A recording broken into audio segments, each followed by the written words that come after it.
Awful, awful thing to run a political ad or any kind of ad showing a human being with their face being burned in effigy. One-on-one with the daughter of the most powerful woman in Washington, Christine Pelosi, blasting Elizabeth Heng for her fiery political ad and her bold prediction that may leave you in shock. This was probably one of the most haphazard pieces of legislation that I've ever seen. AB 5 is now law, why State Senator Andreas Borges says the governor will now have to have a massive court battle on his hands. And our panel is in place, from President Trump turning his back on the homeless problem in the valley and around the state, to the Fresno City Council sending a message to the Supreme Court in the fight for dreamers. It's all on KC24, Sunday Morning Matters. Now, from KC24, your local election headquarters, with your host, Alexan Balakian. This is Sunday Morning Matters. And good Sunday morning to you. Thanks for joining us. I'm Alexan Balakian. Please join the conversation at RealAlexan. Use the hashtag Sunday Morning Matters. Along the way, Elizabeth Heng joins me in studio on what's transpired since releasing her explosive political ad. Plus, Bill McEwen on his new book, The Stinger. But first, the daughter of the most powerful woman in Washington in Fresno this week, the House Speaker's daughter, Christine Pelosi, was the keynote speaker for the annual National Women's Political Caucus of Fresno. Pelosi is an author and a leading voice for the Democratic Party on the national stage. In her speech on Wednesday night to local Democratic leaders, she highlighted women in politics, health care, the 2020 race, and her mother's journey to become Washington's leading lady. I sat down with Pelosi in an exclusive interview on a wide range of topics that included a very bold prediction. A little bit about you. Democratic Party official, you're an author, political activist. The one thing that we're waiting for, when you running for office? Oh, I've run for party office, and as the my boss, my 10-year-old daughter Bella has other plans for me, which is to be a PTA mom and to encourage her to continue in her stagecraft. So for now, I'm raising my daughter with my husband Peter in San Francisco and traveling the state and traveling the country, working with women and trying to encourage them to run for party and public office. Well, anytime you want to invite me for dinner, I'd love to be there, because I want to know about the robust debates that you have with your mom at the dinner table. I think a lot of people want to know, how many times does President Trump's name come up at the dinner table? Well, you know, funny enough, the Pelosi's don't talk politics at dinner, because my father doesn't really like politics. So we talk about sports. My husband, Peter Kaufman, is a movie producer, so we talk about movies. And really, we actually don't talk politics at the dinner table, but we talk at other times, and we try not to talk about he who will not be named. We try, in fact, when we start talking politics, I know when my mom is done, she'll say, "So how's Bella?" Do you have to wash your mouth out with soap if you mention his name?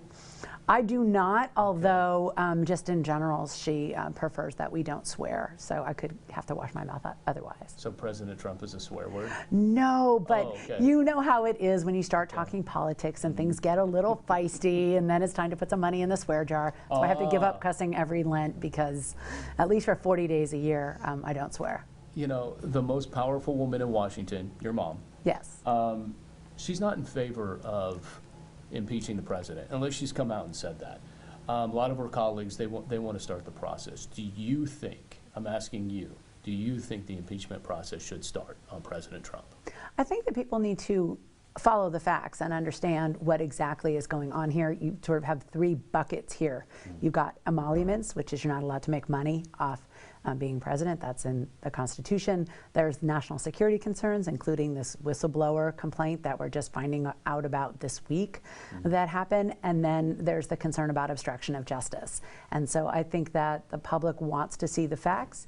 And so we will follow them and see what happens, and at the same time still try to get more funding for veterans, lowering the cost of prescription drugs. There was a 2-year budget deal that was struck. So you have to walk and chew gum at the same time, hold the president accountable, and at the same time try to work together, Democrats and Republicans, to get something done. So you don't think it'll happen? I don't know where the facts are going to lead us, but I'm quite confident that while we go there, we have to remember that the first job that we expect Congress to do is to represent the people, and people, if you remember the Clinton impeachment, for example, where he said, I'm going to focus like a laser beam on the economy. There was a lot of good economic policy that got done while the other investigations were going on, because people understood that they still had to make a difference in someone's everyday life. And no matter what you call the process, if people are still sitting around their kitchen table going, it's really hard to pay my bills, is there an opportunity for me to get some relief from my student loans or credit card debt? Is there an opportunity for me to focus on, my health care and taking care of myself? If that person finds that Congress hasn't delivered on that, then Congress will change. And so we want to make sure that we're delivering for people. Something that was the shock of the Democratic debate wasn't necessarily what was on the Democratic debate, it was what was being played during the commercial break, and that was Elizabeth Heng's ad where we see AOC's face burning. Awful. What is, from the party standpoint, as you're an official member, what's the response here? Despicable. Absolutely terrible. It's just an awful, awful thing to run a political ad or any kind of ad showing a human being with their face being burned in effigy. As a practical matter, it was also false, because Alexandria Ocasio-Cortez, a congresswoman who's a member of the Democratic Socialists of America, was being compared to what happened in Cambodia, but Cambodia was communist, not socialist, so they didn't even get the ideology correct. And more important, it was really awful and ugly discourse. It has no place in politics. ABC never should have run it, and they really have to, I think, take a much, much closer look at what kinds of ads they're allowing people to run on the airwaves. Is her message, though, of this, progressive left, is what they call it, even socialism, they call it socialism.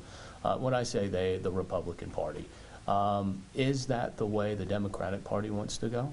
Democratic Party is working for the people, lowering the cost of prescription drugs, helping to have bigger paychecks, a women's economic agenda, which we just talked about with the women's group here, and making sure that we have a cleaner government. That's the focus. To the extent that we can do those things together and cooperatively, such as fighting for resources for our veterans, which seems to be the most bipartisan common ground, we should, and we have an obligation to do that. In your speech on Wednesday night in front of the National Women's Political Caucus, you talked about how women galvanize for 2020, the specific role that women in the Central Valley can play to make sure that California retains the House majority.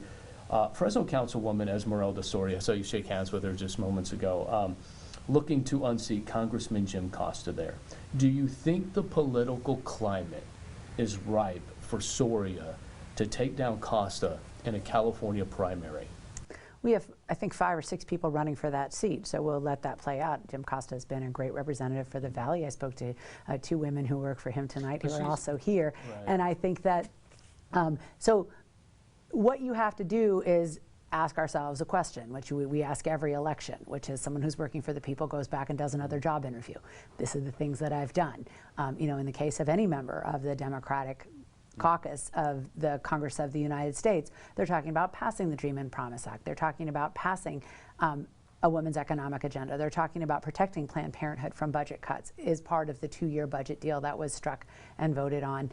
But you're talking about unanimous support for the Dream and Promise Act, which lifts up our dreamers and our people under temporary protected status. So I think that when you look at the record there, you're talking about having a very good pro-women Congress. I also think that in every single race, when you have women in good faith who are running with progressive policies, it makes everybody in the race better, and it lifts it up. So I think that we will let the voters of Fresno make their decision, but I think that if you look across the country, you've got a number of Democrats who are running for re-election who can run on having been part of a progressive caucus that has helped women advance and help women succeed, and Jim Costa is certainly one of those people. We've had more women now in Congress than ever before. You know that.